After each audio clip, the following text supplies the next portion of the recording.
So I recently attended the Snapdragon Insiders event and it was a blast, if I must say. There were a bunch of things that were happening, including Nikhil Chinnappa actually hosting the event, which was damn nice. But there were Snapdragon based phones and laptops, even bikes. There was definitely a lot happening there. But more importantly, at the sidelines, I got to catch up with Don once again. And I generally love having a conversation with him because at the end of the conversation, I end up learning a lot. So we have that interview edited out for you and it'll play after this. So watch it till the end because there might be some takeaways for you as well. Alright, if you don't know me yet, I'm Ashar. You're watching Trakin English, your destination for detailed, incisive gadget reviews. Hey Ron, welcome to India once again. Good to see you again. I didn't meet you the first time around, but good to see you here, definitely. I have a few questions regarding Snapdragon Insiders. This is the first time you're doing a community event here in the country. But what is Snapdragon Insiders? For people who don't know about it, I'd love to educate them, and of course you're the right person for it. Sure. I mean, in its basic form, for most people would understand, it's our fan community. And you know, one of the ways to build, there's lots of ways to build brand, right? There's advertising, there's PR, there's events. But I think these days, if you want to really build connection, advocacy, and affinity for your brand, you have to build community. Right. So Snapdragon Insiders is really our attempt, our ideation around building community for the brand. It started about 3 years ago, and now globally we're almost, we're kind of inching our way to 19 million Snapdragon Insiders worldwide. That's a massive number. And we're really happy with the growth that we've also experienced in India specifically. I think there's still lots of opportunity to grow. So having events like the Insiders Festival here in Delhi is a way to not only celebrate the insiders that we have, but also kind of create a platform to grow the community even more. Fantastic. What are generally the advantages of being part of such a community, especially something like the Insiders? So we have a motto that Snapdragon Insiders deserve more. So if you're willing to engage with us, we're willing to give you more. If you're truly interested in our technology, and you're interested in talking about that and engaging with us, we're interested in giving you, inside view into how our technology works, bringing you to Snapdragon types and Qualcomm types of events. Right. So we bring insiders to Manchester United football matches. We bring at Old Trafford. We bring insiders to Formula One races. We bring insiders to our headquarters in San Diego and give them tours of our labs and let them get kind of insider knowledge. That's why we call them insiders of our technology and how it's developed. Right. We have roundtables and we get their feedback and we listen to them on how they're seeing the brand out there in the wild, in the marketplace, how it's being perceived. And we like to look at our insider community sort of as a pyramid. Okay. Right. So we've got followers, which is it's really easy to become an insider. All you have to do is follow us on social. But as you engage with us more, you kind of move up the pyramid. So if you beyond follow, but give us your contact information so we can engage with you on a more frequent basis, then you kind of move up the pyramid.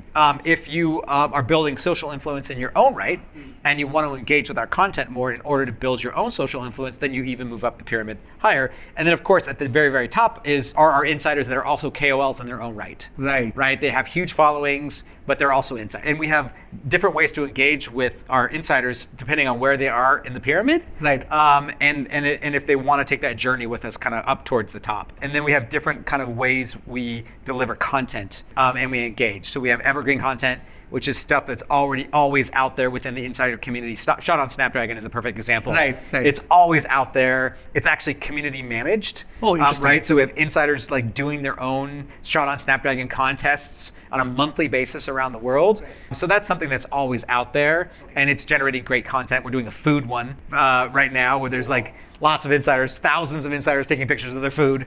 I'm sure you're going to be doing that in India as well. Yeah, oh yeah. I mean, I'm sure there'll be some great pictures, right? Butter chicken. Lots of pictures of butter chicken. And then we have what we call drops. And those drops are like moments. Hey, we're going to drop this piece of content. It could be a contest. Hey, we're going to bring 100 insiders to Old Trafford at Manchester United and give them a experience of a lifetime.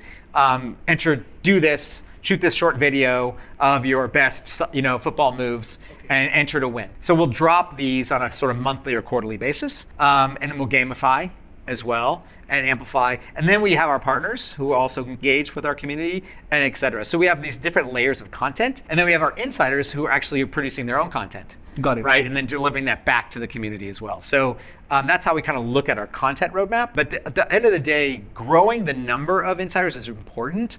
but keeping them engaged is even more important. So we really look at our engagement metrics as critical to defining the success of the program. I understand that. Okay, so one of the things that I wanted to ask specifically is, right, there is definitely an advantage to being a part of the insider community, but I'm also wondering if I am a part of the insider community, will my feedback be incorporated for product releases, or how important is feedback from the insiders, and how do you take the feedback? All of that is something that I'm sure that a lot of the audience would like to know. Yeah, it is really important, and we find that our communities, depending on where they are in the world, some regions want to be more vocal about feedback than others.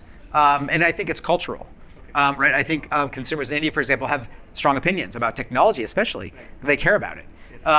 China is the same way. Yes. Whereas in other markets, they prefer more of the, I want to go to a football match, or I want to go to a Formula One race, or I'm going to engage with the brand at that level. So it really depends on the region and sort of the cultural nuances. But we like to provide forums for our insiders to be able to offer that feedback, whether it's on platforms that they're already engaging in, like Reddit or Twitch or Discord, and providing them those forums for that feedback loop to happen, or whether it's creating a specified place for them to go at a micro level, like a WhatsApp group.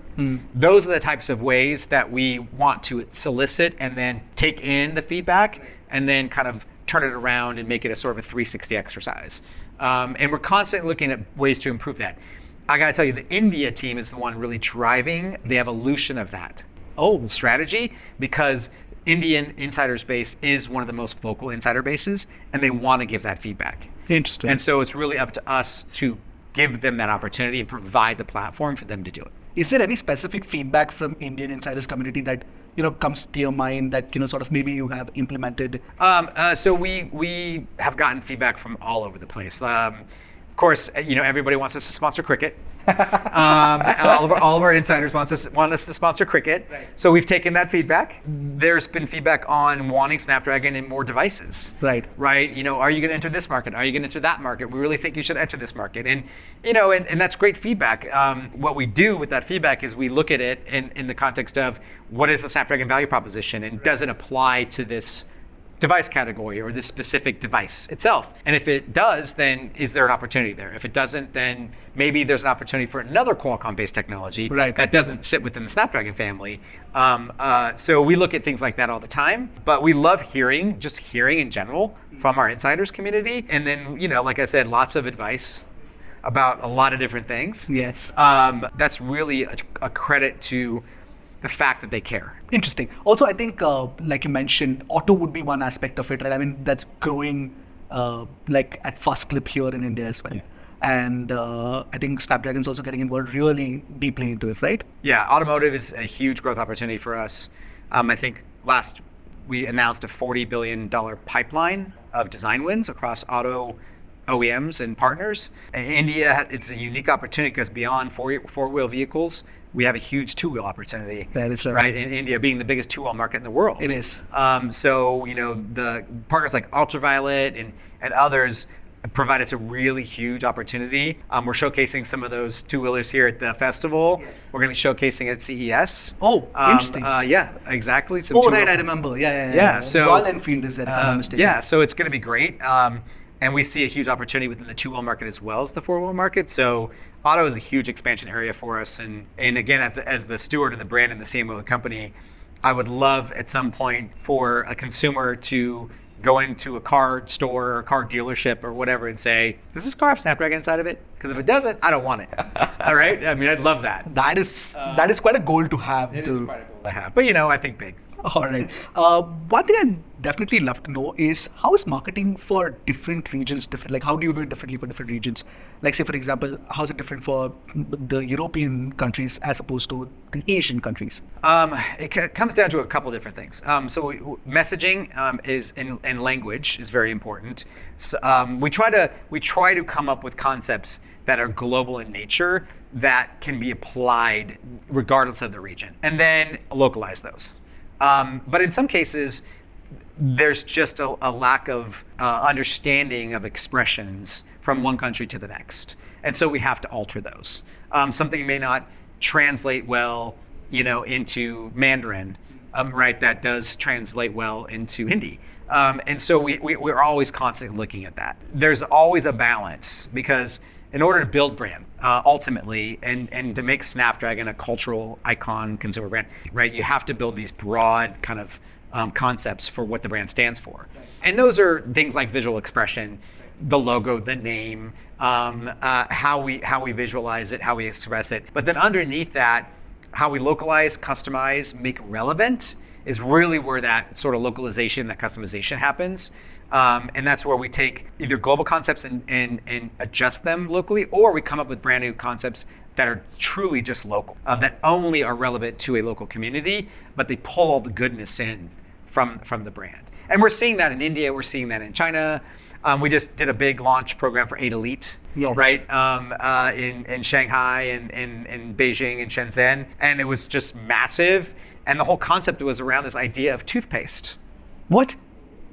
Yes, it was a Could you social elaborate? media phenomenon that our China team had been monitoring social media. In China, consumers have been very frustrated with technology companies for their lack of innovation. And their reference point is squeezing the last bit of toothpaste out of the tube.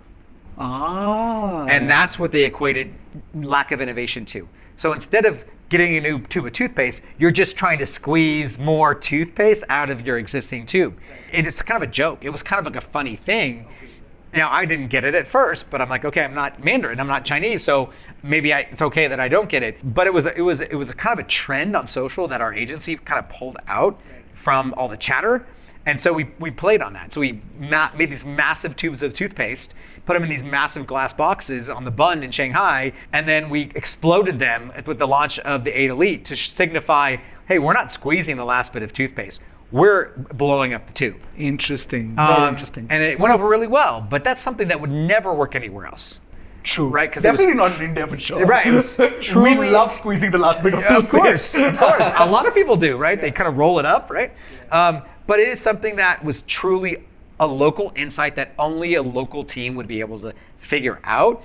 And it's really my job to not necessarily having to understand it, because I don't live in China, but trust my team, look at the data, and then just give my support. And that's what we did, and it worked brilliantly. It was talked about a lot across Chinese social media, and people gave us credit for like picking up on an insight and kind of making fun of it, but also using it as a way to express the value proposition of 8 Elite, and that it was such a game changer that we don't squeeze, right? We explode. So it was kind of cool. Okay, final question. 2024 has been fantastic for Snapdragon, of course. 8 Elite, of course, leading the charge. How's 2025 looking? 2025 is looking fantastic. We always have this ultimate goal to just keep doing better. And innovation for us is not a long-term cycle, it's a short-term cycle, right? We're constantly innovating.